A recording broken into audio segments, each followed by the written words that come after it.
de texto, la comprensión de lectura, chicos, es uno de los objetivos más importantes cuando yo hablo de razonamiento verbal, por diversos motivos. Uno de los motivos es por la capacidad que tiene para despertar y potenciar muchas cualidades mentales, así como también orientar hacia una mejora de la interpretación de la realidad. Otro objetivo es porque también cuando tú resuelves preguntas de este tipo, preguntas de eh, comprensión de textos, haces estas preguntas de comprensión de texto, uno va a usar todas las capacidades humanas posibles. Y dentro de estas capacidades también están incluidas lo mismo que tú usas cuando estás resolviendo ejercicio de sinonimia, cuando estás resolviendo analogías, cuando estás resolviendo planes de redacción. Entonces, todas estas habilidades que tú usas para resolver cada una de ellas se unen para la comprensión de textos, porque el razonar, el leer un texto, el comprender un texto, es una de las funciones más avanzadas que puede lograr el ser humano. Y es por eso que este tipo de preguntas de comprensión de texto es lo que se les hace más difícil a los estudiantes al momento que están estudiando el razonamiento verbal, ¿no? Aunque dependiendo también, porque yo he encontrado estudiantes que comprensión de texto, plan de redacción, eliminación de oraciones, series verbales, se les hace súper sencillo, pero flaquean en sinónimo y antónimo, y justamente por la falta del vocabulario. Como que hay algunos que sinónimo y antónimo lo realizan fácilmente, pero flaquean en otros, en analogía, comprensión de texto. Ahora, cuando vamos a hablar de comprensión de textos, vamos a hablar del texto. ¿Qué es un texto? ¿Mm? Un texto es una unidad organizada, ojo, una unidad organizada de enunciados acerca de una interpretación de la realidad. Todo texto va a buscar interpretar la realidad. No va a ser la realidad, no va a calcar la realidad, o sea que no va a copiar la realidad tal y como es, sino que va a ser una interpretación, nada más. Solamente va a ser una interpretación. ¿Mm?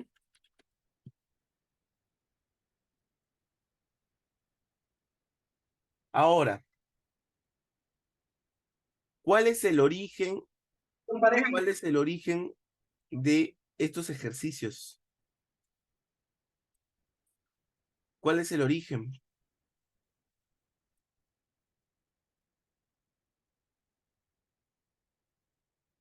Estos ejercicios se van a originar, de verdad,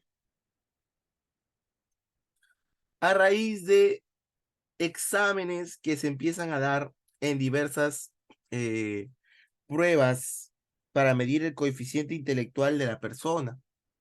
Es allí su origen. ¿Mm? Y siempre se ha asociado la comprensión de textos, siempre se ha relacionado a el análisis y de eh, el uso de capacidades analíticas, dígase deducción, inferencia, la extrapolación. Entonces es allí en el cual vamos a centrarnos el día de hoy. Luego ya con la llegada de la imprenta de Gutenberg, ustedes saben chicos, con la llegada de la imprenta de Gutenberg, eh, empieza a difundirse muchos conocimientos, ¿de acuerdo? Se empiezan a difundir muchos conocimientos y se va a buscar una educación ya diversificada, por así decirlo. ¿Mm? Bien, entonces eso era el texto. Ahora, ¿qué es la lectura? La lectura es el arte, ¿m?, de convertir ideas escritas en imágenes claras y precisas, porque cuando uno lee, uno se lo va imaginando, ¿cierto? Cuando uno lee, uno va pensando en lo que está haciendo. ¿Mm?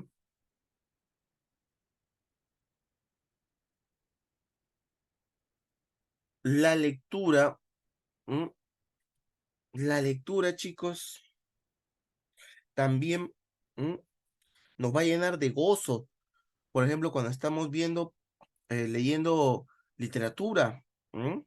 Porque nos puede conmover, impresionar, cautivar. Entonces la lectura es un viaje maravilloso, ¿m? Por este largo e interminable pasaje de ideas. ¿M? Entonces el objetivo de las preguntas de comprensión de lectura va a consistir en medir nuestra aptitud crítica e interpretativa y también cuánta objetividad vamos a tener para desarrollar esta capacidad. ¿M?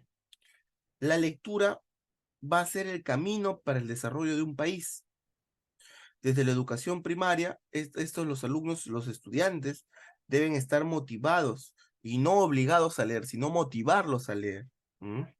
Para que encuentren en la lectura el placer, de aprender, ¿m? De conocer y de vivir miles de vidas. Entonces, ¿para qué leemos, chicos? ¿M?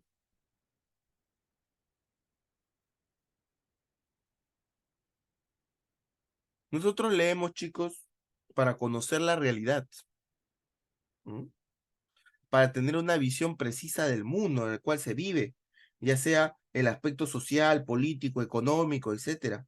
Como seres inteligentes que somos, siempre se nos inunda esta necesidad de querer saber más. Y para eso leemos, para satisfacer esta necesidad de aprendizaje que tiene el ser humano. ¿Mm? Ahora, ¿quiénes deben leer? Es otra pregunta que se puede hacer, ¿no? ¿Quiénes deben leer? ¿Quiénes deben leer más? ¿Los niños o los adultos? A ver, chicos, a ustedes les pregunto. ¿Quiénes deben leer más? ¿Los niños o los adultos? Los adultos, profe. Los adultos, bien. ¿Alguien tiene otra respuesta? Ajá, bien, Christopher. Nucleando, ambos. Exacto. Todos deben de leer. ¿M? Y aunque suene muy descabellado, muy utópico, muy idealista, ¿m? La sociedad debe buscar siempre eso, que el niño, el joven, el adulto y hasta el anciano, todos lean. Exactamente. ¿Mm? Todos debemos leer, porque leer lo único que nos va a traer es la intelectualidad. ¿Mm? Entonces, la vida, yo sé que la vida a veces nos pone muchas distracciones, más en la vida de los jóvenes. ¿Mm? Y ellos tienen que ver, ¿no? Entre el estudio o la diversión, entre leer o estar con los amigos, entre repasar o salir con la pareja. Entonces es muy complicado a veces, ¿cierto? Es muy complicado a veces. ¿Ah? Ahora, ¿qué se necesita para leer?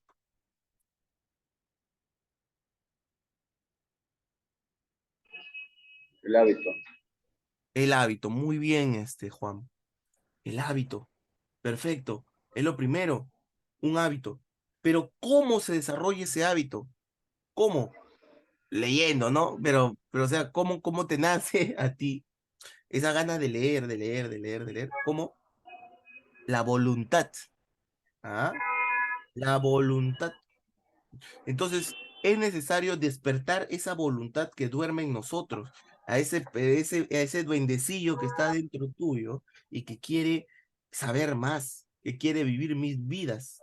Entonces, es encender esta chispa que va a quemar la ignorancia, ¿m? Va a alimentar nuestro cerebro y va a ingerir la cultura, ¿m?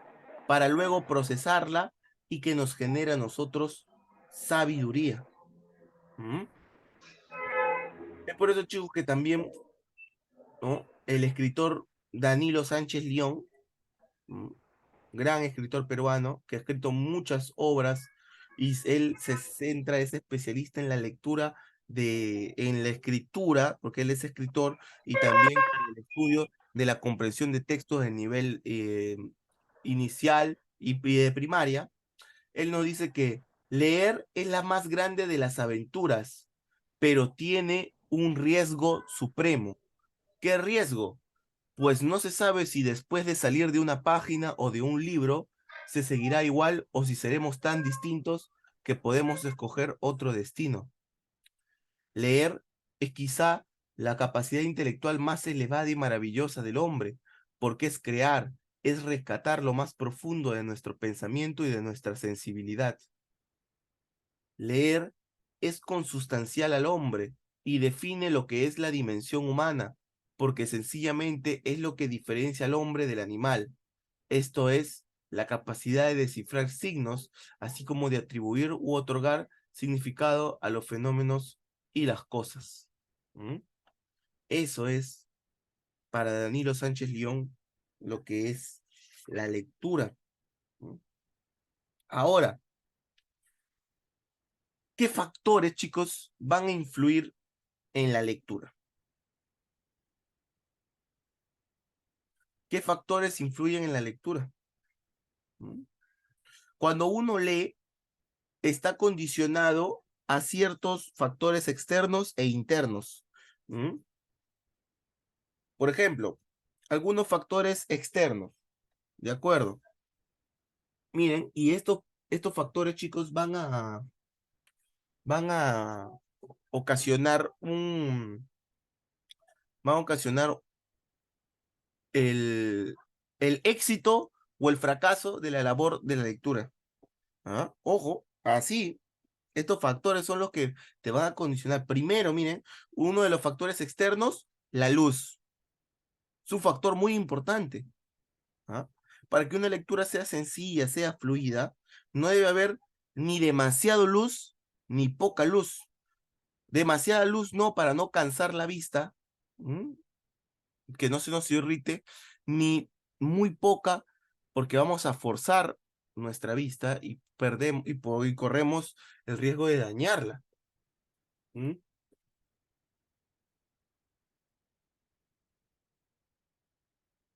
Entonces, la persona que lee debe tener una intensidad lumínica, ¿m? Que su vista pueda permitirse. ¿M? Y esto no debe generar sombras en nuestro libro. O sea, nuestro libro tiene que estar claro, no tiene que haber ninguna sombra para poder leerlo bien. ¿M? Es aquí cuando la lectura va a resultar como una actitud motivacional, porque ya no nos vamos a aburrir, no nos vamos a cansar. Y ustedes tienen que cuidar mucho este factor muy importante que es la luz. ¿M? Ya que si no hay luz, ¿cómo leerías? No podrías. ¿M? ¿Cómo puedes leer sin luz? No se puede. Ves todo oscuro. Sin luz no hay lectura. ¿Mm? Otro factor externo son los sonidos, muy importante. Hay personas que no se pueden concentrar al leer porque hay mucha bulla, mucho ruido. ¿Mm? No hay que confundir la bulla con el ruido, ¿de acuerdo? La bulla con el ruido. El ruido son todos los sonidos que ocurren, ¿de acuerdo? El ruido son todos los, por ejemplo, yo estoy conversando con ustedes, ¿de acuerdo? Yo estoy conversando con ustedes. Si otra persona a su costado está conversando, eso es ruido, ¿de acuerdo? Eso es ruido. El ruido es un limitante en el proceso comunicativo.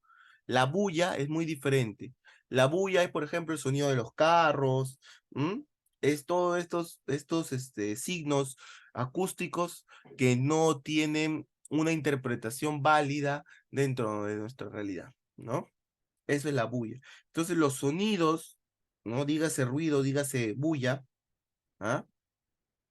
Van, dependiendo de su intensidad también, la música también, por ejemplo, es otra forma de ruido, ¿m? Van a distraer al lector y no van a dejar que se concentre durante la actividad de lectura. ¿M? Otro factor son los olores. Si yo me encuentro en un lugar que huele fétido, que huele rancio, expide un, un aroma hediondo, va a ser muy difícil que yo me concentre en lo que estoy leyendo. ¿Mm? Esos son factores externos. ¿Ah? Otro, la temperatura. ¿Ah? Y esto a veces es uno de los que más molesta. ¿Mm? Cuando hace mucho calor es muy difícil leer. ¿Por qué? Porque la persona se aburre. ¿Ah? No encuentra diversión en esta actividad. Pero cuando es invierno, ¿no? Ahí sí da ganas de arroparse en su cama, tomarse un café y leerse un buen libro, ¿no? Entonces la temperatura también va a condicionar, va a ser un factor que va a condicionar a nuestra lectura. Y por último vamos a tener el ambiente. El ambiente es la condición socioeconómica en la que se va a desenvolver el lector. ¿Mm?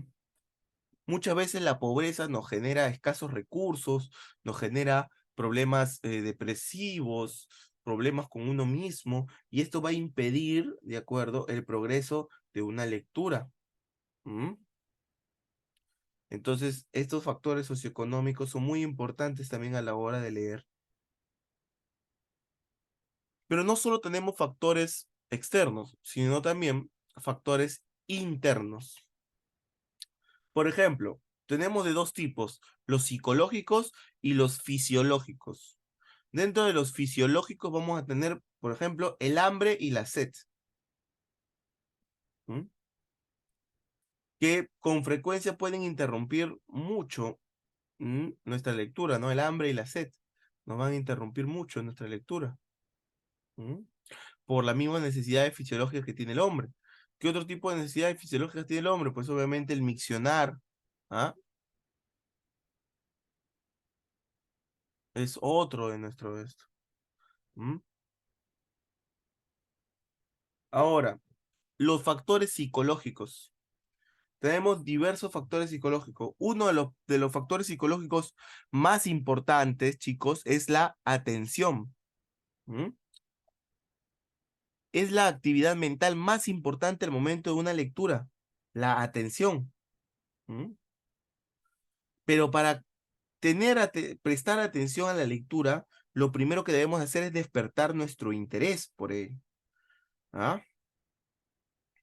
Entonces, el desarrollo de la actividad lectora va a exigir descubrir las cualidades de nosotros mismos y estimularlas así para ver cuál es la necesidad de aprender.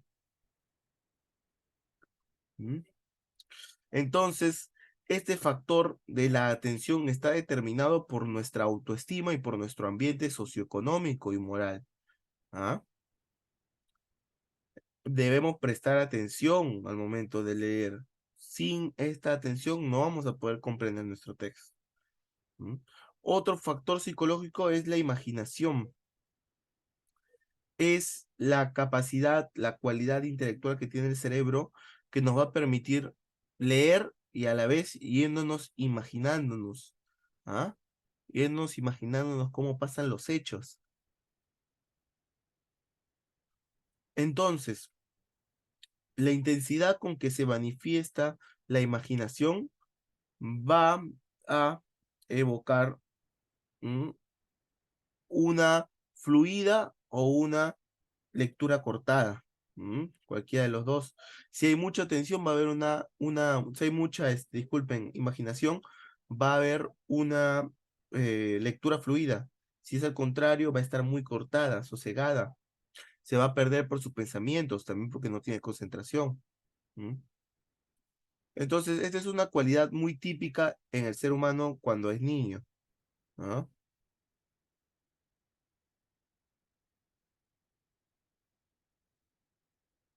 Seguimos con la memoria. La memoria es la cualidad que nos va a permitir mantener fresco las partes más importantes de la lectura. Y esta parte es esencial, ya que ¿de qué sirve que tú hayas leído un libro si luego no lo vas a recordar? No vas a poder hacer ni siquiera un resumen. ¿De qué sirve haber leído un texto si luego no lo puedes ni resumir? Ah, es muy difícil. Entonces ahí hay problemas de memoria. ¿Mm? Por último, tenemos otro factor interno, es la inteligencia. ¿Mm? La inteligencia va a permitir al hombre convertirse, ¿mm?, en el rey de la naturaleza. Eso es lo que va a permitir al hombre. También a transformar la naturaleza, dominarla y transformarla. ¿Ah? Entonces, todos estos factores psicológicos, fisiológicos y también eh, externos, mm, vamos a encontrar aquí en nuestra obra.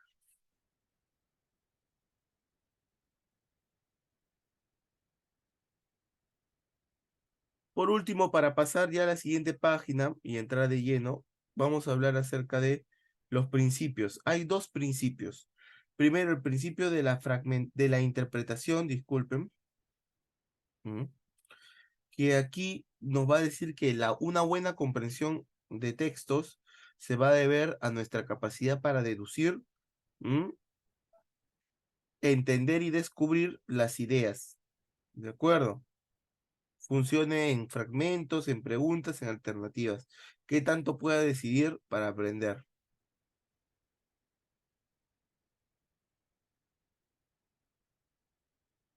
El otro principio es la fundamentación. ¿Mm? La fundamentación va a ser la necesidad de sustentar con algún pasaje de la lectura la alternativa elegida como respuesta. Se basa en la obra de, ¿mm?, en que toda pregunta relativa a la lectura va a provenir de alguna parte, alguna idea desprendida de ella. Esa es la fundamentación. ¿Mm?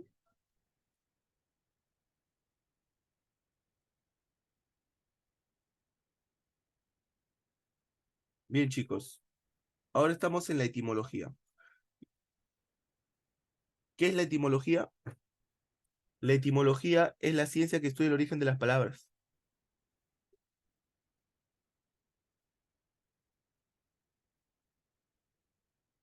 ¿Mm?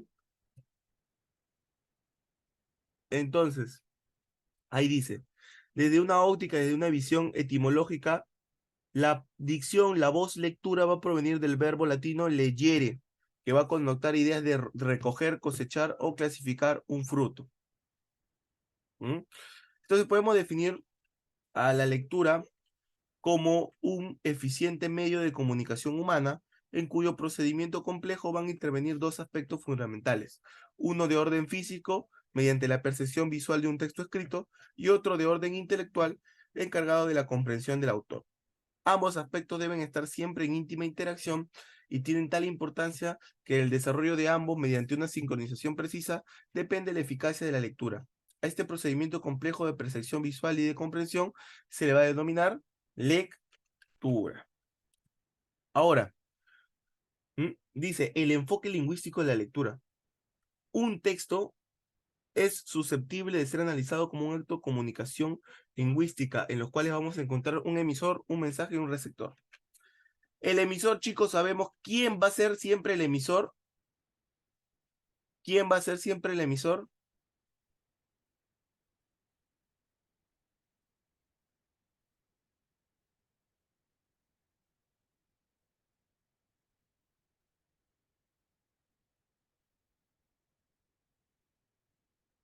Jóvenes, ¿quién era el emisor? ¿Se acuerdan?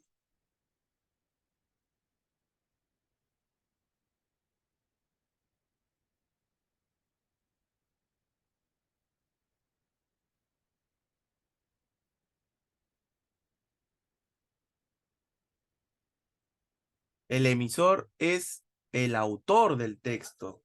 ¿De acuerdo? El emisor siempre es el autor del texto.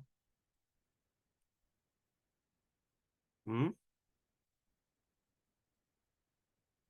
El código va a ser el idioma que va a utilizar el autor. ¿Qué idioma? ¿En qué idioma nos va a hablar? El canal va a ser el medio. ¿Qué medio? La escritura. ¿Mm?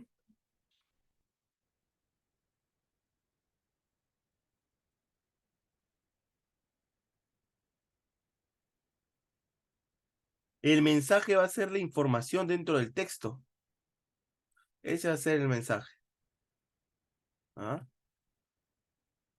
El receptor, obviamente, es el lector.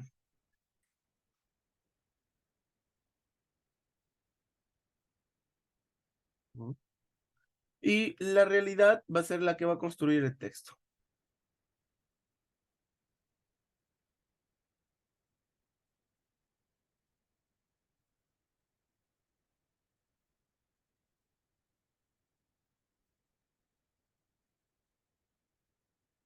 Exacto, Isaac. El receptor somos nosotros.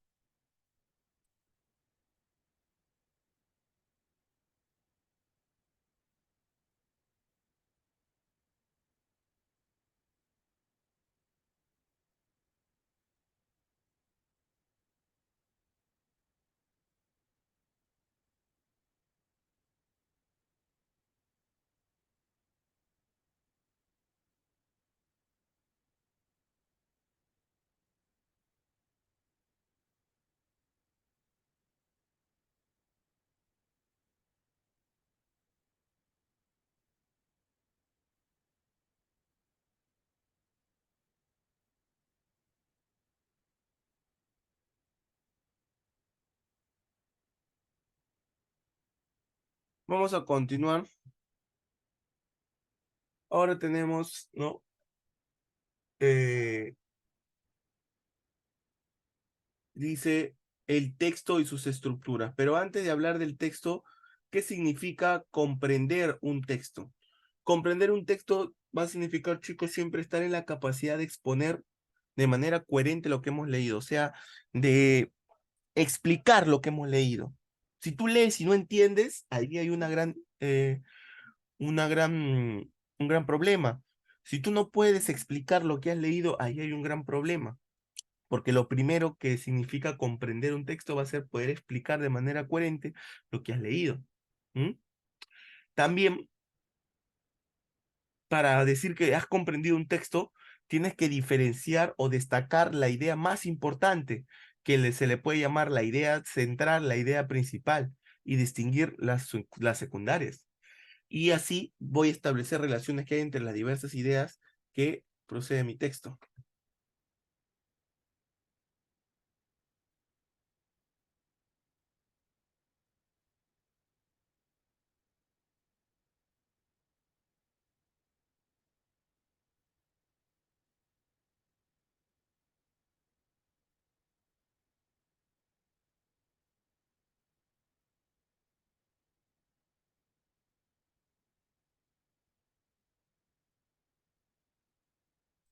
¿Mm? Entonces, chicos, eh, el texto viene de la palabra textus, del latín textus, que significa tejido. Entonces podemos decir que el texto es un tejido hecho de palabras, las mismas que nos van a expresar ideas. De acuerdo. Un texto no es entonces una simple colección de oraciones, o una lista de ideas, sino va a ser siempre una estructura integral con elementos ordenados que van a transmitir un mensaje. Entonces podemos afirmar que un texto es un fragmento extraído de una obra intelectual de mayor dimensión que se caracteriza por desarrollar en forma más o menos precisa un tema definido. Bien, el texto tiene estructuras, ¿de acuerdo? Tiene una estructura como les había comentado. La estructura está dirigida por tres componentes: la idea principal, las ideas secundarias y las informaciones puntuales, llamadas también ideas terciarias o de tercer orden. ¿Mm? Y allí vamos a poder señalar, de acuerdo, si los elementos. ¿Mm? El texto tiene estructura. La estructura está en las ideas principal, secundaria y ideas terciarias. Pero también tiene elementos, que es el texto propiamente dicho, el tema de mi texto y el título de mi texto. Esos son los elementos. Pero la estructura interna de un texto es idea principal, idea secundaria, idea terciaria. Bien. La idea principal. ¿Qué nos dice de la idea principal? Dice, la idea principal es incuestionablemente la parte medular de todo texto, o sea, es la médula espinal, es tu base, ¿m? Porque va a intentar resumir conceptualmente el texto desarrollado. La idea principal de un texto es aquella que expone su contenido más importante. Es la idea base de la cual derivan o se desprenden las demás ideas que conforman un texto. La idea principal es una idea general, es decir, no entre mayores análisis ni formula ejemplos u otras especificaciones. Entonces vamos a ver muchas características de esta idea principal. ¿Mm?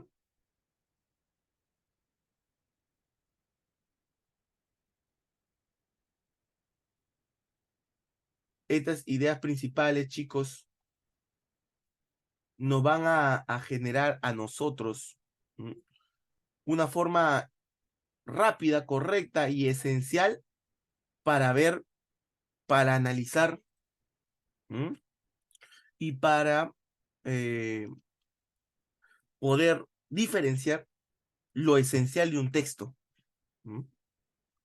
Las ideas secundarias, por otra parte, son eh, ideas que van alrededor de la idea principal. Dígase de la idea principal que si yo quito la idea principal, mi texto se queda sin sentido, sin la idea principal. ¿Ah? Entonces la idea principal sería el eje, ¿de acuerdo? Es el eje mediante el cual las demás ideas secundarias y terciarias van girando. Dentro de mi texto solo hay una idea principal, que sería mi sol. Y alrededor de este sol, de esta idea principal, van girando las demás ideas. ¿Mm? Por eso que las ideas secundarias, como dice allí, son asuntos de información que complementan la idea central. Las ideas secundarias van a intentar explicar, van a intentar dar razón, argumentar la idea central. ¿Mm? Y pueden ser una o varias, ¿de acuerdo? ¿Mm? Y como dice, y tiene la finalidad de ampliar, detallar, explicar o desarrollar la idea principal. Por último, las ideas terciarias, tercer orden o informaciones puntuales, van a estar conformados por datos concretos, o sea, nombres, fechas, comparaciones, comentarios. ¿Ah? Entonces, esas son las ideas terciarias de la de tercer orden. Ahora, ya hemos hablado de la estructura. Ahora, ¿cuáles son los elementos? Vamos a tener lo que es el tema. ¿Qué es el tema? El tema es el asunto o la idea clave del que se habla en todo el texto, ojo, no solo en un párrafo, en todo el texto. Es un enunciado que sintetiza todo lo expuesto de manera muy general y usualmente se determina el tema planteándose la siguiente pregunta: ¿qué asunto trata el autor o de qué habla el autor? Es por ello que se señala que el tema es el sujeto del texto. No obstante, eso no significa que necesariamente se refiere a personas, pues el tema puede girar en torno a cualquier tipo de entidad concreta o abstracta de la que se puede hablar. A continuación señalaremos algunos ejemplos. A ver, vamos a ver algunos ejemplos de tema.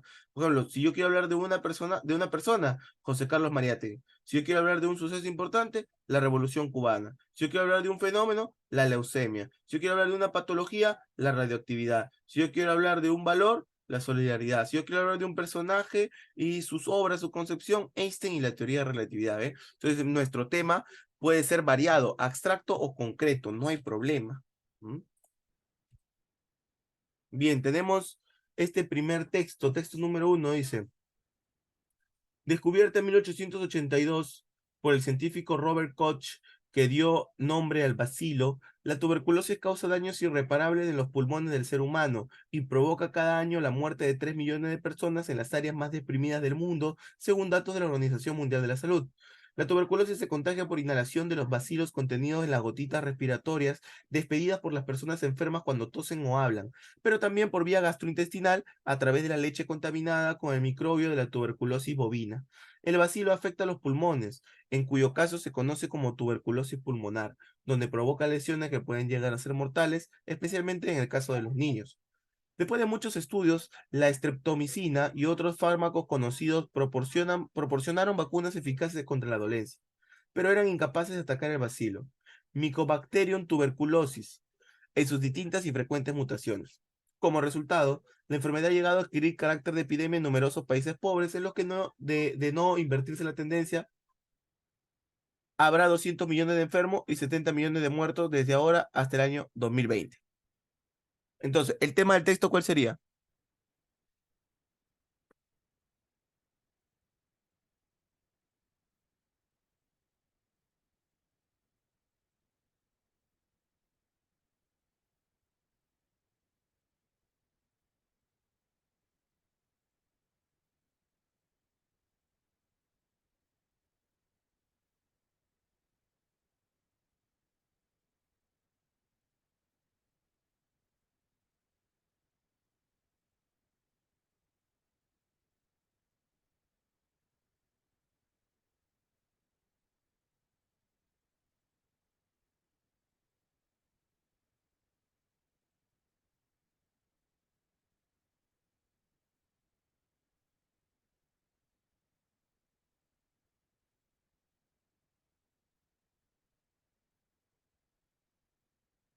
Chicos, ¿cuál sería el tema?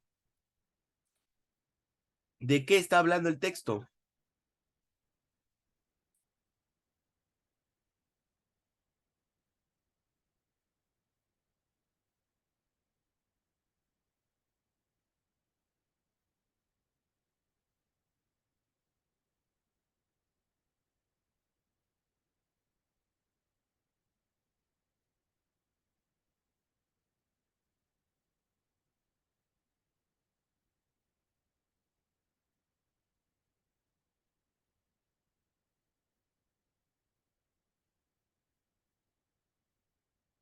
Muy bien.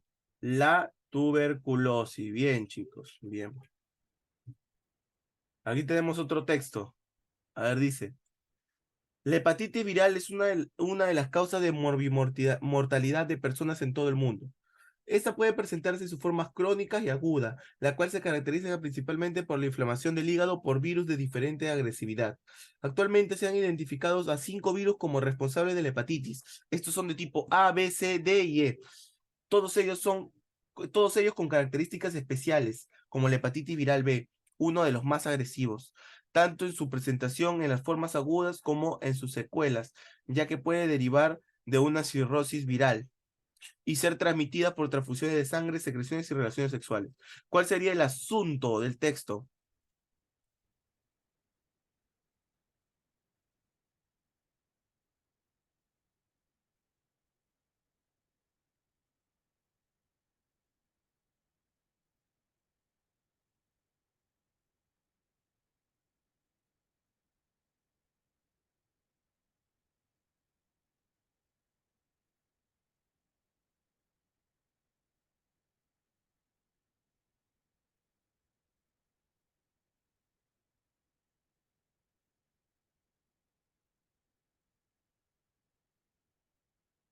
¿Cuál sería, chicos?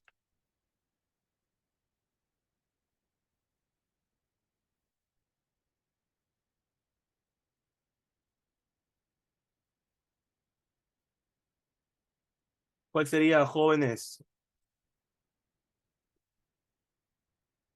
Sí, secretaría, ahí nomás dice secretaría. Sí, no, no avanza.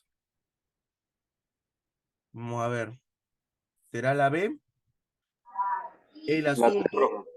no es la B, chicos. La C. El tema, el texto no nos está hablando de tipos de hepatitis. Lean bien, ¿ah? Nos está hablando de la hepatitis viral, no de los tipos. Y esto nos lo dice voy a sacar mi láser, un momento, y esto nos lo dice aquí, de inicio más, la hepatitis viral. O sea, cuando yo voy a buscar el tema siempre va a ser, chicos, siempre va a ser mi tema, siempre va a ser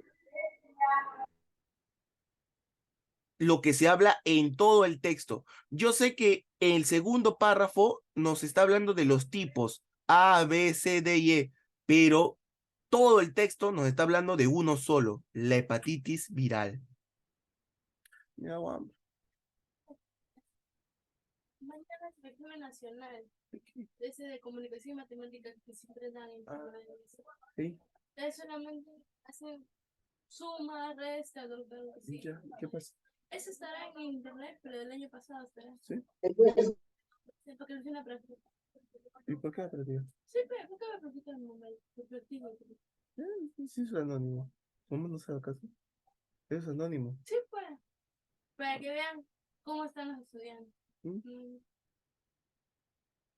Bien, chicos, aún nos queda un texto más. Vamos.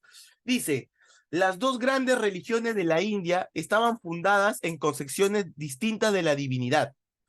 El Islam se apoya en el profeta Mahoma y en el Corán. El hinduismo es una religión sin fundador, aunque revelada, sin dogma, sin liturgia. Para el Islam, el creador se desliga de su creación, ordena y reina sobre su obra. Para los hindúes, el creador y su creación no son más que una misma cosa. Los hindúes creen que Dios está presente en todas partes y es en todas partes el mismo. Dios es las plantas, los animales, el fuego, la lluvia, el corazón. No hay para los hindúes más que una sola falta, la avidya, la ignorancia, no ver la presencia de Dios en todas las cosas. Para los musulmanes, Alá es un absoluto. El Corán prohíbe su representación. Una mezquita es un lugar desnudo. Las decoraciones permitidas son motivos abstractos o la repetición de los 99 nombres de Alá. Un templo hinduista es un inmenso bazar espiritual, un batiburrillo de diosas con el cuello enguirnaldado de serpientes, de dioses con 6 brazos o con cabeza de elefante, de jóvenes vírgenes y de representaciones eróticas. ¿Cuál es el tema del texto? ¿De qué me habla este texto?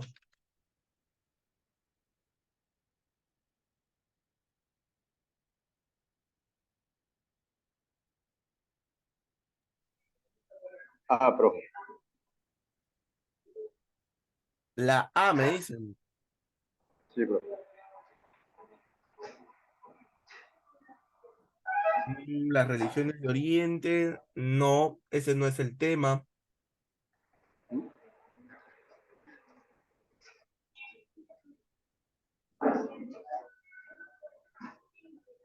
A ver, ¿alguien logra descifrar el tema?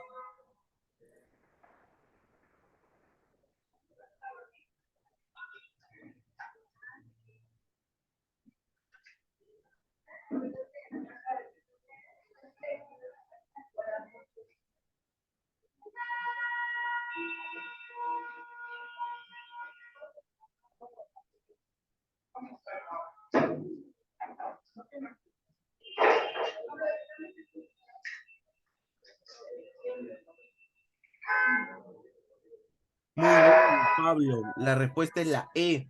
El Islam y el hinduismo en la India. Bien, chicos, hay un truco. Cuando yo quiero hacer tema y título, el tema y el título siempre van a ser una frase nominal, o sea que no va a tener verbo. ¿Mm? Es una frase nominal, no tiene verbo, así como hemos visto anteriormente. ¿Cuál es el tema? La tuberculosis. ¿Cuál es el tema? La hepatitis. No tiene verbos, es una frase nominal. El que sí tiene verbo es la idea principal. Ese sí tiene verbo. La idea principal, ¿por qué? Porque es una idea, una oración, mientras que el título y el tema no llevan verbo. Es una frase nominal, simplemente. ¿Mm? Bien, chicos. Pasamos a la siguiente. Ahora vamos a ver el título. Y como dice ahí mismo, el título es una frase nominal, o sea, carece de verbo, no tiene verbo. ¿Mm? Y es la idea más clara y precisa y va a estar siempre en comparación con el tema y la idea principal, el título. ¿De acuerdo? El título nace del tema más la idea principal, del tema y lo que se dice del tema, entonces de ahí nace mi título. Y cómo yo puedo, qué pregunta me puedo hacer para encontrar un título bueno, qué idea precisa lo leído, o sea, cómo puedo precisar todo mi texto en solo una idea, sin verbo, ojo. ¿Mm? Entonces, esta idea principal de un texto se va a expresar a manera de título. O sea, de la idea principal yo voy a sacar mi título. De la idea principal yo saco mi título. ¿Mm? Idealmente, el título de un texto es una frase nominal que contiene de manera explícita la idea principal. Por ejemplo, como hemos visto con los ejemplos anteriores, José Carlos Mariátegui y su visión socialista del Perú. Logros educativos de la Revolución Cubana. La leucemia y sus características. Efectos letales de la radioactividad. La naturaleza de la solidaridad. Einstein y la importancia científica de la teoría de la relatividad. Estamos viendo estos títulos que tienen que el tema y la idea principal de estos mismos. Vamos a ver ahora una serie de textos muy buenos.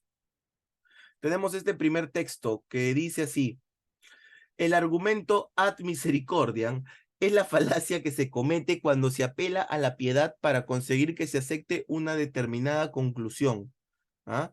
Se encuentra con frecuencia este tipo de argumentación en los tribunales de justicia, cuando un abogado defensor deja de lado los hechos que atañen al caso y trata de lograr la absolución de su cliente despertando piedad en los miembros del jurado. Clarence Darrow, el famoso abogado criminalista, era un maestro en el uso de este género de recursos. Cuando defendió a Thomas E. Kidd, funcionario de la Unión de Trabajadores de la Madera, llevado a juicio bajo la acusación de conspiración criminal, ¿era Thomas Kidd culpable de lo que se le acusaba? El alegato de Darrow era lo suficientemente conmovedor como para lograr despertar en el jurado el deseo de arrojar por la borda todo lo concerniente a pruebas o a la legalidad. Pero, por persuasivo que sea tal alegato, desde el punto de vista de la lógica, es falaz todo razonamiento que pretenda derivar de premisas como estas, la conclusión de que el acusado es inocente. El argumentum ad misericordiam es usado a veces de manera ridícula, como el caso del joven que fue juzgado por un crimen particularmente brutal, el asesinato de su padre y de su madre con un hacha. Puesto frente a pruebas abrumadoras, solicitó piedad sobre la base de que era huérfano. ¿Cuál sería el título ideal, chicos? A ver, ¿cuál sería el mejor título?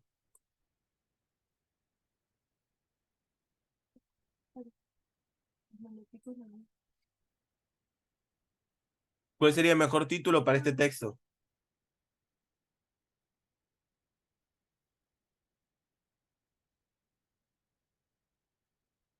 Recuerden que el título tiene que tener el tema. ¿Cuál es mi tema? El argumentum ad misericordium.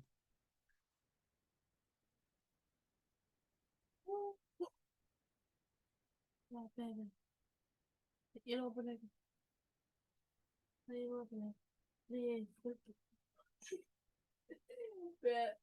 ¿Cuál sería, chicos?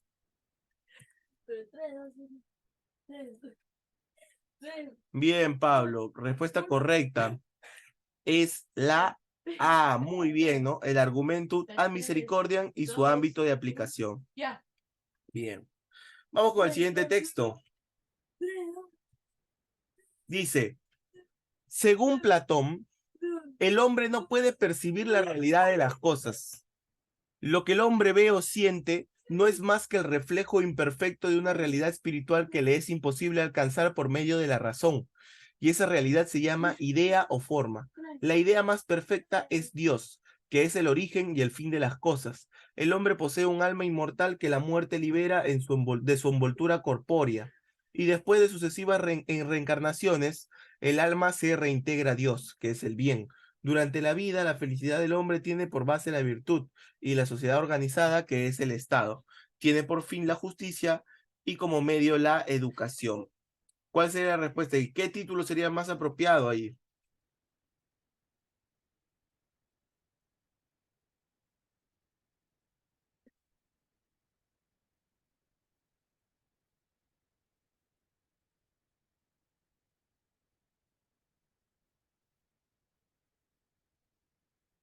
La concepción platónica de la realidad. Bien, ¿alguna otra idea?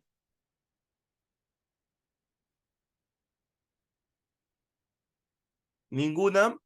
Bien, es la respuesta correcta, ¿no? La concepción platónica de la realidad. Buen título.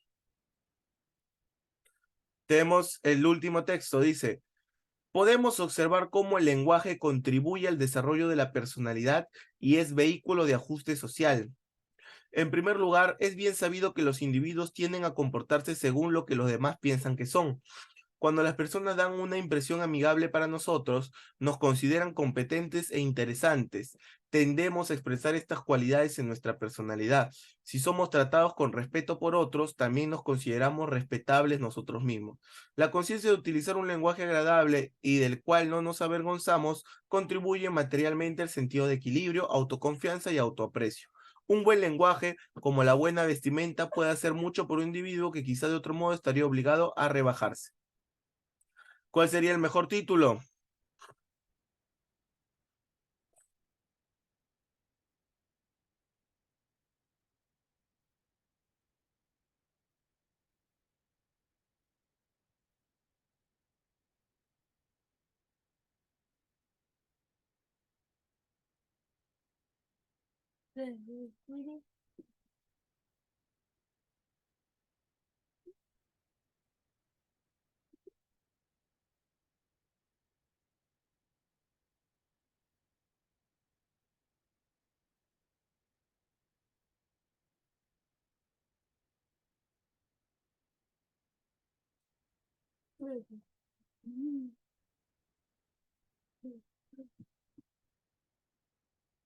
Muy bien, Pablo. La respuesta es la D. El uso del lenguaje, ¿m? Y su influencia en el desarrollo de la personalidad. Ujú. Bien, ese sería el mejor título, chicos. Pasemos a la última parte, que es la idea principal. La idea principal de un texto es aquella que va a exponer el contenido más importante, como le habíamos dicho. Es la idea base de la cual se van a derivar o desprender las demás ideas, o sea que van a girar alrededor suya. La idea principal es una idea general, es decir, no entra en mayor análisis ni formula ejemplos ni otras especificaciones. ¿Mm? Entonces, para encontrar la idea principal, nos podemos preguntar de qué o de quién habla el autor, ¿no? ¿Y qué dice de él? Al hacernos la pregunta de qué o de quién habla el autor, estamos buscando qué, el tema.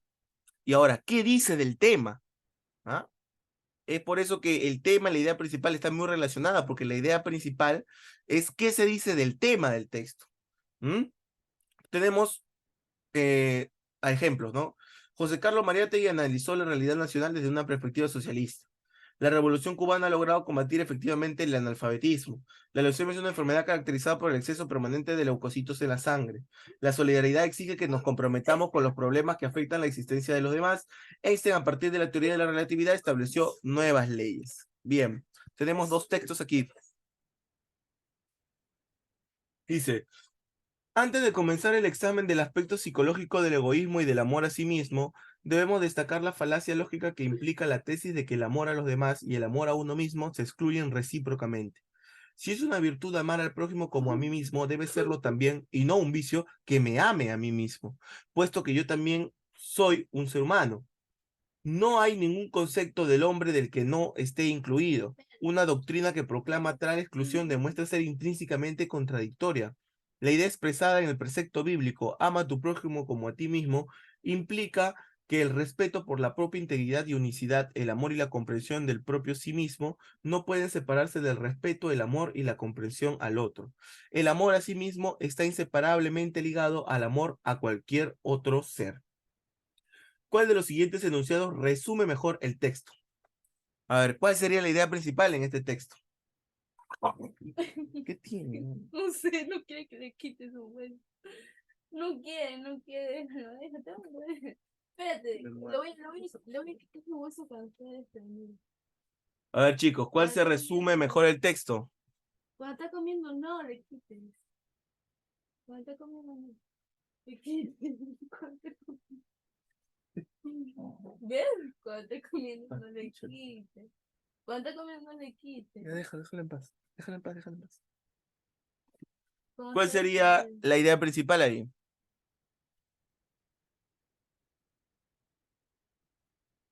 Está comiendo, cuando está comiendo, no. Cuando está distraído ahí.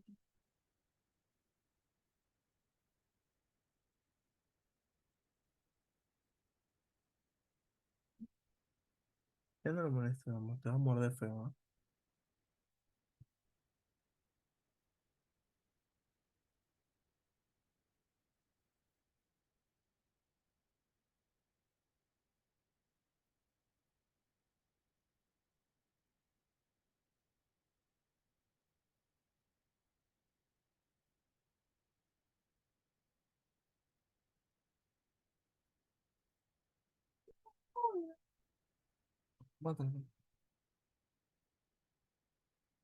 Bien, Pablo. La respuesta sería la E. El amor a sí mismo implica amar a los demás. Bien. Vamos con el último texto de la noche. Dice, el Alzheimer es una enfermedad senil como consecuencia de la degeneración y muerte de la neurona. La pérdida irreversible de estas células nerviosas viene asociada a otros trastornos cognitivos. Pérdida del lenguaje y razonamiento lógico, anulación de la capacidad de orientación y reconocimiento e impedimento para la realización de las tareas más simples. La enfermedad es irreversible y puede llevar a la muerte en un promedio de 4 a 16 años. Su incidencia aumenta con la edad y no es rara a partir de los 60 años. A los 80 años afecta un 30% y a los 90 afecta casi a la mitad de los ancianos. Los familiares son quienes más sufren al notar que el enfermo va deteriorándose hasta llegar a ser íntegramente dependiente de los demás, como si se tratara de un niño. Sí. ¿Cuál sería la idea principal de este texto?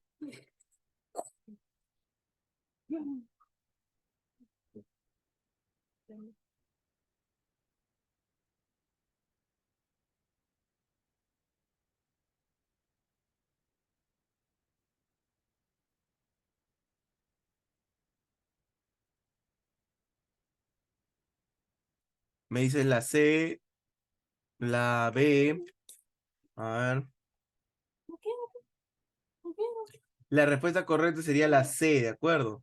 El Alzheimer es una enfermedad que degenera en la muerte de las neuronas. ¿Mm?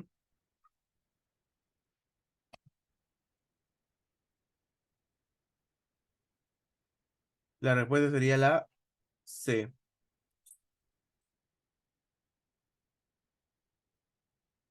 Bien, chicos, ahora presten atención a este cuadro. Aquí vamos a encontrar las diferencias entre tema, idea principal y título. Primero, el tema va a expresar a todo el texto de forma global. Todo el texto de forma global. Mientras que la idea principal, lo más importante de ese texto. Y el título va a presentar un asunto particular del texto, es decir, va a especificar el tema dándole nombre. De mi tema sale mi título. El tema solo va a exponer, no va a afirmar ni negar, ¿de acuerdo? Porque es una frase nominal, no tiene verbo. La idea principal sí puede afirmar o también puede negar alguna idea que se dice acerca del tema, mientras que el título va a ser consecuencia del tema y lo va a presentar con precisión. Como le decía, el tema se expresa en forma nominal, antecedida generalmente por un artículo, ¿no? O en este caso llamado determinante, que puede ser la, ¿no? El determinante del artículo, la tuberculosis, la hepatitis, etcétera. ¿Mm? Mientras que la idea principal se va a presentar siempre como una oración, siempre como una oración. El título de igual manera es una frase nominal y va precedida por un artículo, ¿no? Por ejemplo, tenemos ahí, ¿cuál es el tema? El mimetismo. ¿Cuál es el título? El mimetismo como medio de autoprotección animal. ¿Cuál sería la idea principal? El mimetismo es un mecanismo que utilizan algunos animales para defenderse de sus enemigos. Entonces, miren, para mi título, ¿de dónde saco? Saco de aquí y saco de acá para tener un título apropiado. Bien, chicos, eso ha sido todo. Espero que les haya gustado la clase. De acuerdo, es una clase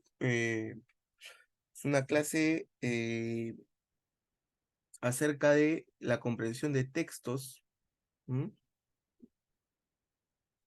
Vamos a ver.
Bien, chicos, ahora voy a presentar la guía, unos momentos.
Bien,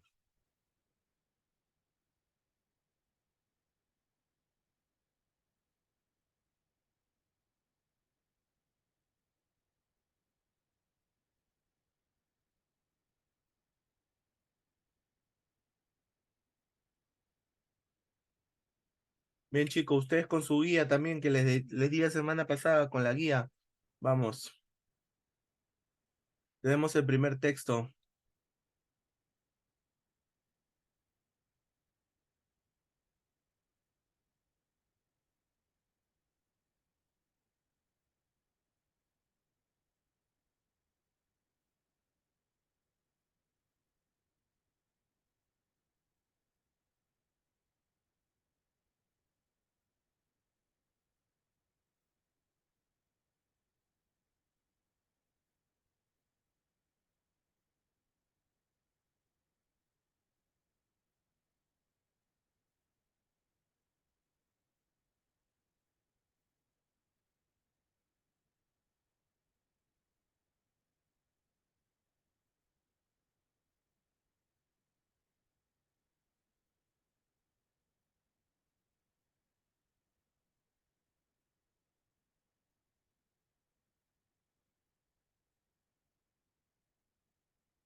Bien, jóvenes.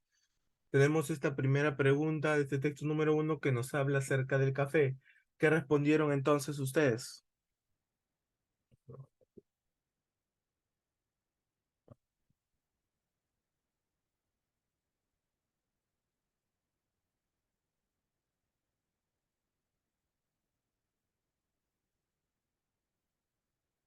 ¿Qué respondieron ahí? El tema del texto, ¿cuál sería el tema de ese texto?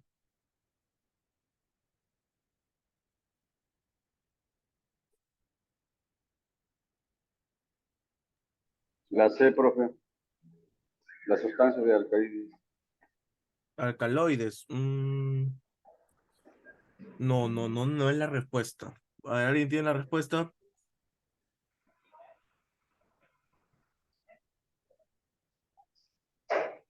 ¿Lo realizaron o no lo realizaron?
A ver, chicos, la respuesta aquí, chicos, es, ¿cuál sería el tema aquí? Sería el café. Bien. ¿Cuál sería el título? El café, el consumo del café y sus consecuencias.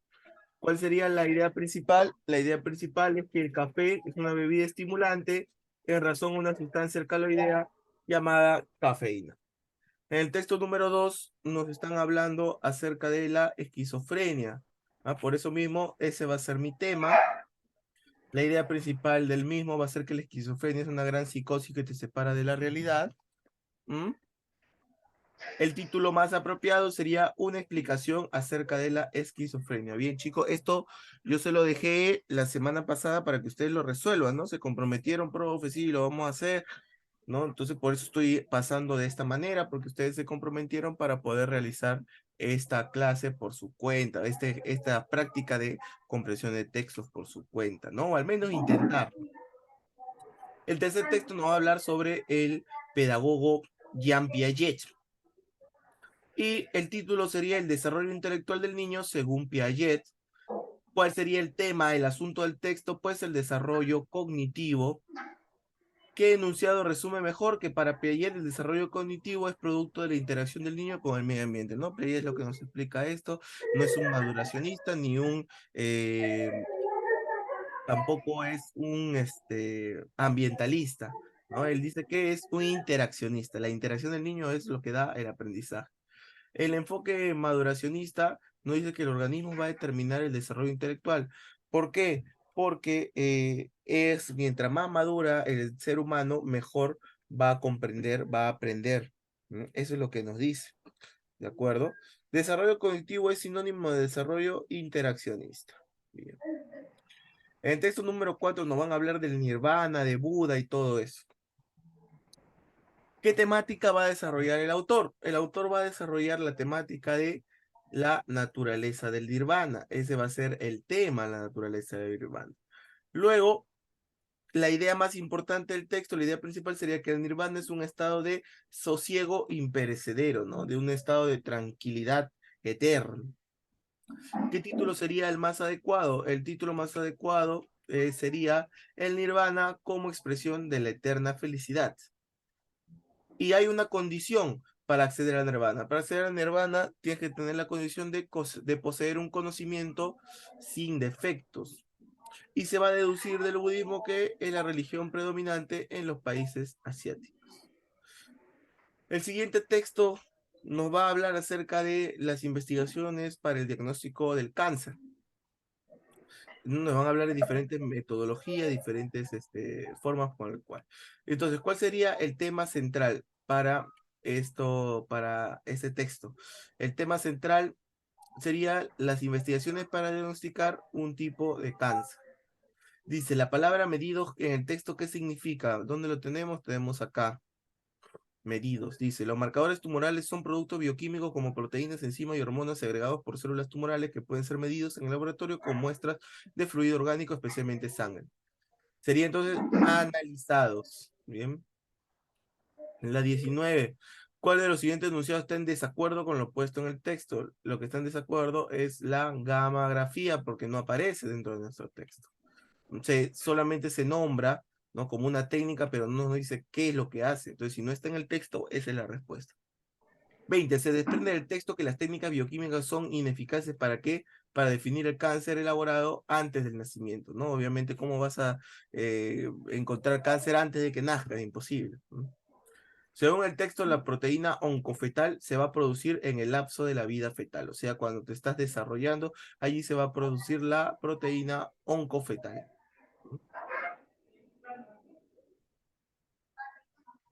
El texto número 6 nos va a hablar acerca de la economía de la ciencia. Entonces, el mejor título sería ese, ¿no? La economía de la ciencia.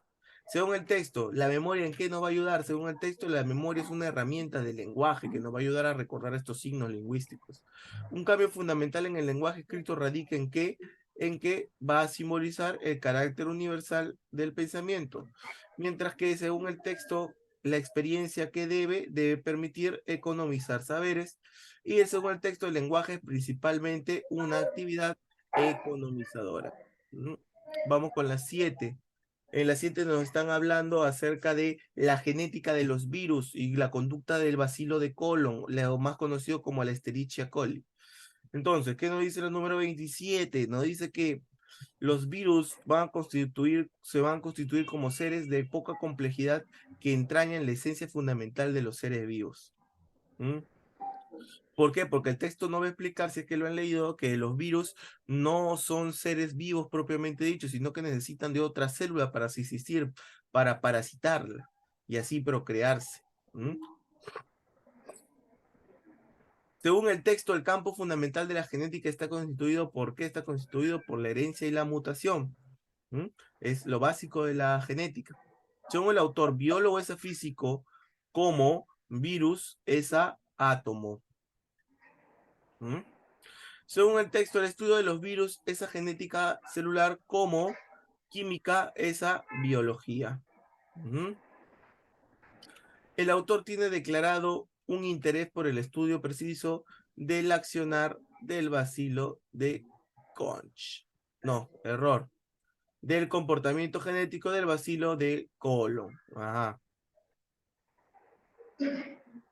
Texto número 8. Dice, varios investigadores han tomado un punto de vista distinto. Aquí nos van a hablar acerca de el acondicionamiento del gusano de la planaria.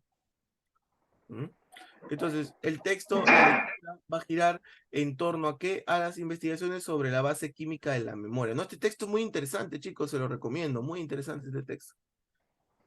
Acerca del planaria, se afirma en el texto que es un gusano primitivo aplanado, ¿cierto? Sobre la memoria se va a deducir que muchas investigaciones demuestran que siendo química su base es posible su transferencia entre miembros de una especie.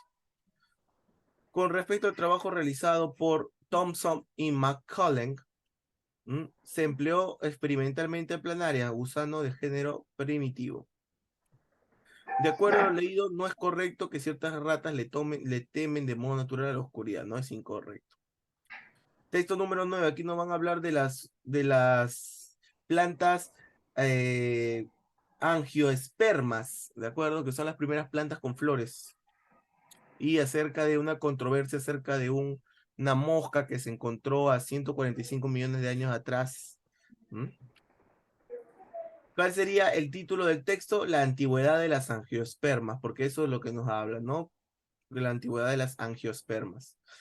Para la tesis acerca de las plantas con flores, Don Ren se va a basar en qué? En los probísceres de ciertas moscas, ¿no? Encontradas hace 145 millones de años. Los primeros indicios sobre el origen de las angiospermas van a proceder ¿de qué? De las moscas fósiles. Entre las formas de algunas flores y los apéndices bucales de algún tipo de insecto, ¿existía qué? Existía una adaptación dirigida.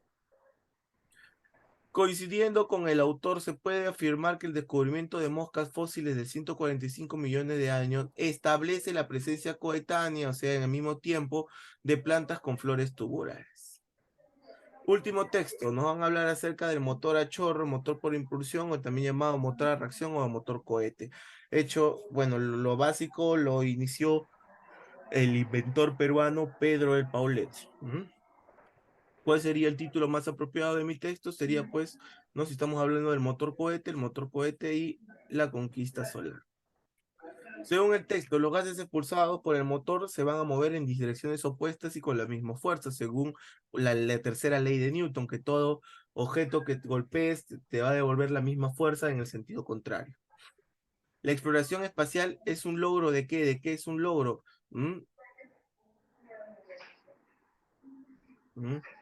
Es un logro desde inicios del presente siglo, que se ha dado ya con la masificación de la investigación espacial. En la base del funcionamiento del motor de cohete que hay una base explosiva, hay una mezcla explosiva de combustible con oxígeno que hace que se propulsione este motor. La preparación del motor que va a incluir 2 depósitos que van a permitir la mezcla explosiva, ¿no?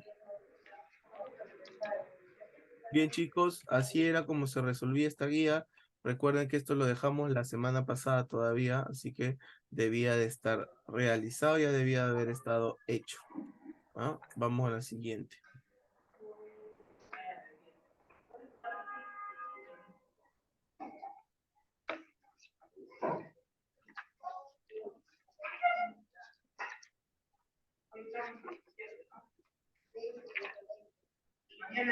Vamos a observar un video de acuerdo acerca de cómo mejorar la comprensión lectora.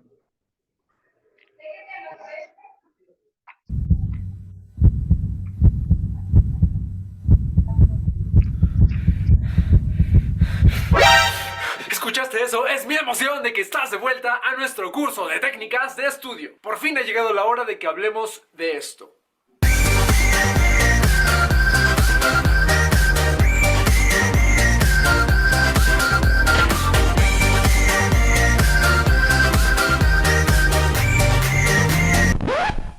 Es momento de hablar de técnicas de lectura para aumentar tu comprensión. Si sientes que te cuesta trabajo leer o comprender textos nuevos una y otra vez, pues hoy se termina eso porque tú eres un ninja cerebral y vamos a aplicar la técnica del comprensiómetro. Un medidor de la comprensión. Fácil. A veces cuando leemos lo hacemos de forma pasiva, solo recibiendo la información a base de repetición. Eso solo va a gastar energía y disminuir tu concentración. Y ya sabes que a tu cerebro le gusta recibir la información de forma rápida, de forma fácil. Pero existen 5 obstáculos que no te dejan leer fluidamente. Vamos a ver cuáles son. Número 1, el retroceso. El regresarte en la lectura una y otra vez por no comprender o por distraerte. Número 2, la falta de enfoque, el cansarte muy pronto y preferir distraerte con otra cosa. Número 3, la fijación, leer palabra por palabra todos los textos, esto es lento y desesperante. Número 4, la subvocalización, el hablar en voz alta mientras lees o escuchar tus propias palabras en tu mente. Muy bien, vamos a... Y número 5, falta de práctica. ¿Cada cuándo practicas las técnicas de lectura?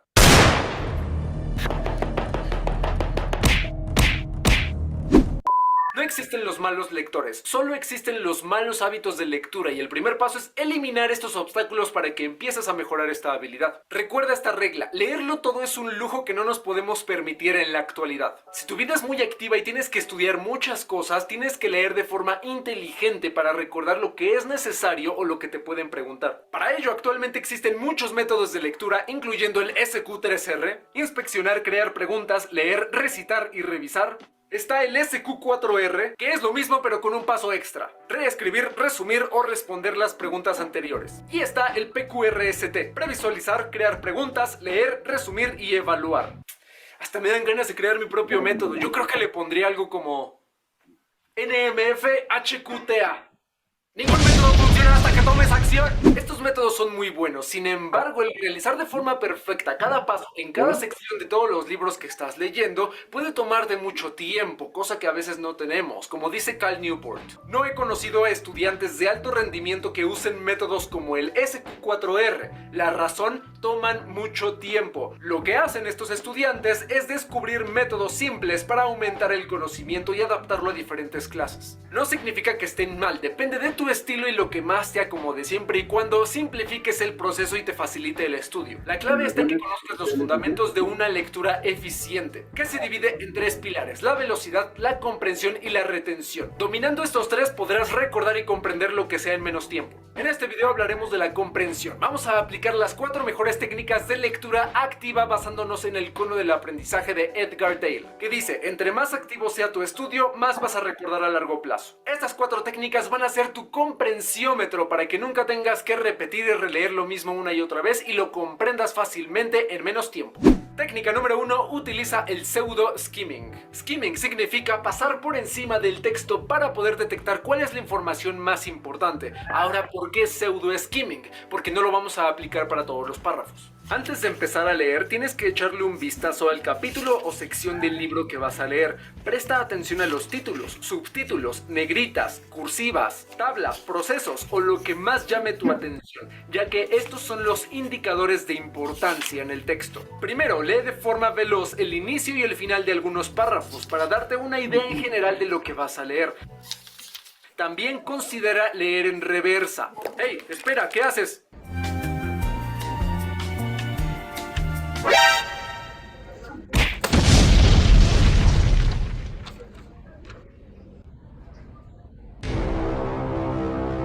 Leer en reversa significa empezar por leer el final del capítulo, porque ahí vienen las conclusiones, preguntas y en muchos casos un resumen general que te ayudará a entender lo que quieres leer antes de detenerte en las páginas. Hacer esto antes de empezar a leer desde el principio te va a dar una mayor comprensión y un panorama general de qué es lo que vas a encontrar, y eso te va a ayudar mejor a conectar las ideas. Como ves, estos son algunos ejemplos en donde vienen tablas de resumen y preguntas al final. Por supuesto, esto no aplica para novelas, te quitaría la curiosidad de la trama. Y por último, aplica la regla de las velocidades. Aumenta la velocidad de tu lectura para información que no sea tan relevante, que ya entendiste o que reafirme los mismos hechos a través de ejemplos o muchas descripciones. Y disminuye la velocidad para párrafos donde vengan argumentos duros e importantes que debes comprender mejor. En cuanto captures estos argumentos, puedes volver a aumentar el ritmo de tu lectura mediante el pseudo skim. Y así tu lectura será mucho más interesante porque te mantienes en movimiento. Técnica número 2. Toma notas dentro de tu lectura. ¿Alguna vez has leído algo sin tomar notas y al final tienes que regresarte a recordar todo lo que leíste? Esto sucede porque no capturaste las ideas en tiempo real y te quedaste en el aprendizaje pasivo. Isaac Newton era famoso porque recordaba todo lo que leía, porque doblaba las páginas de sus libros para señalar ideas, tomaba una excesiva cantidad de notas en los márgenes de sus libros e incluso los maltrataba. No le importaba mientras le ayudara a recordar mejor.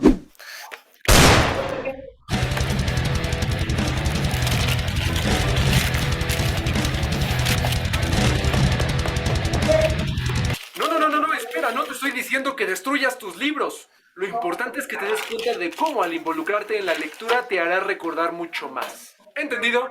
Bien, suscríbete. Mientras vas avanzando en tu lectura, toma un lápiz o una pluma para crear tus propias anotaciones de lo que vayas entendiendo de cada párrafo.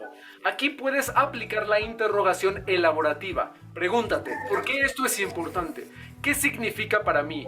¿Puedo ejemplificarlo? ¿Cómo funciona? ¿Dónde están las ideas esenciales? ¿Cuál es el tema central? Y puedes hacer notas breves en los costados de los párrafos donde haya argumentos importantes para ayudarte a comprender mejor los conceptos. También puedes usar marcas o símbolos para categorizar la información. Por ejemplo, círculos u óvalos para encerrar ideas esenciales. iniciales, asteriscos para que no te olvides de datos importantes, corchetes o paréntesis para encerrar líneas donde vengan argumentos específicos, flechas para relacionar datos entre sí u otros símbolos de tu agrado, ya que estos son los que yo uso normalmente y me ayudan a categorizar la información. La regla es que de cada párrafo o cada página encuentres las ideas, datos duros y argumentos más importantes, y escribas tus propias notas e ideas a los costados o a un lado para expandir tu comprensión. Técnica número 3. Utiliza un formato de preguntas. Esto es un complemento a las notas que vas a tomar dentro de la lectura y te va a dar más resultados que solo subrayar el texto. Cuando tengas que absorber mucha información en menos tiempo, uno de los formatos más interesantes es el de pregunta, evidencia y conclusión o PEC. Cada sección o página de libro o lectura que tengas que estudiar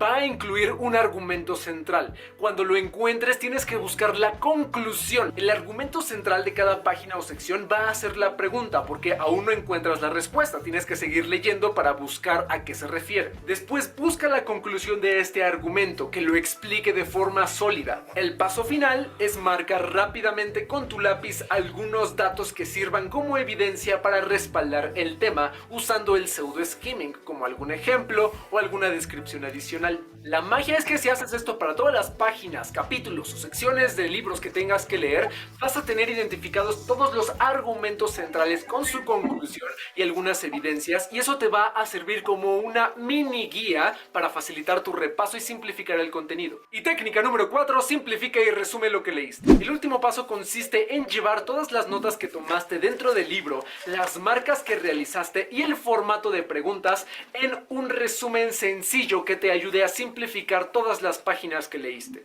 El objetivo es que cada que tengas que repasar solo tengas que echarle un vistazo a tu resumen y ya no tengas que regresarte a recordar qué es lo que habías leído en cada página. Puedes hacer tu resumen en una libreta siempre y cuando mantengas en orden tus notas. Recuerda que en los próximos videos vamos a ver los mejores sistemas para que puedas tomar notas, así que recuerda suscribirte para que no te los pierdas. También puedes tomar notas en tu computadora. Esto puede ser más rápido. A mí me gusta mucho tomar notas en Evernote. Solo asegúrate de mantener un formato organizado de las ideas que capturaste. Y como un ninja tip, aquí puedes agregarle color a tus notas para categorizarlas por tipos de información. Como una última recomendación, ten en cuenta que siempre te vas a encontrar a dos tipos de lectura, las primarias y las secundarias. Si tienes muchas cosas que leer, dale más importancia a las lecturas que provengan de las fuentes de información más importantes del profesor o la clase que tengas. Las lecturas primarias son aquellas que hablan de argumentos sólidos, de los temas que más te pueden preguntar. Y dale menos importancia a las lecturas secundarias. Aquí es en donde vienen descripciones, ejemplos, hechos o ideas complementarias. Estas solo puedes escanearlas de forma rápida para no detenerte tanto. Muy bien, hagamos un resumen de nuestras 4 técnicas del comprensiómetro. La primera es el pseudo-skimming, donde pasas velozmente por encima del libro para detectar cuál es la información más relevante y en dónde detenerte a comprender los argumentos. Número 2, tomar notas dentro de la lectura para aplicar la interrogación elaborativa y expandir tu conocimiento en estos temas. Número 3, usar el formato pregunta, conclusión y evidencia. Esto te ayuda a puntualizar los argumentos centrales de tu lectura y poder crear una mini guía de estudio para facilitar tus repasos. Y número 4, resumir y simplificar el contenido para que con un vistazo puedas recordar las ideas que ya leíste. Con estas técnicas vas a comprender en tiempo real lo que estás leyendo, porque estás tomando acción, estás invirtiendo energía y esfuerzo en expandir tu conocimiento. De hecho, lo más importante de la pirámide del aprendizaje es cuando ya lo puedes compartir o lo puedes enseñar. Y cuando estás realizando tu resumen y simplificando el contenido, es un ejercicio para que te pongas en el lugar de una persona que está intentando enseñar, aunque sea a ti mismo o a ti misma. Este es un ejemplo. Primero se le da un vistazo al capítulo para detectar cuáles son las ideas más importantes. Se toman notas dentro de las páginas, identificando las preguntas centrales con sus conclusiones y evidencias, para que esto después facilite la creación de un resumen y una guía. No importa qué tipo de lectura tengas que estudiar, puedes aplicar estas técnicas para facilitar tu comprensión. La clave es que las adaptes de acuerdo al tipo de información que tengas que leer. Entre más dinámico o dinámica seas en el proceso, nunca vas a aburrirte. Solo recuerda mantener sesiones breves de lectura para cuidar tu concentración. Y así seguirás siendo un ninja cerebral. ¿Y qué crees? Si te gustó este video, en el siguiente vamos a ver técnicas de lectura veloz.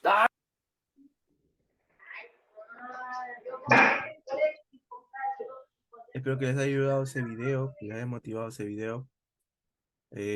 Bien, ahora sí, lo que se va a hacer El día de hoy le voy a presentar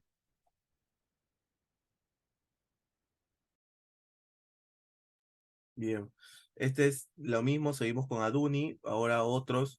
Esta es una práctica integral. Vamos a encontrar inclusión de conceptos, sinónimos, series verbales. Vamos a encontrar hiperonimia e hiponimia, sinonimia contextual, antonimia contextual, término excluido y por último, analogías, ¿no? Entonces, no es nada del otro mundo, no es nada que no hayamos estudiado. Bien. Entonces, chicos, lo voy a compartir para que ustedes empiecen a hacerlo.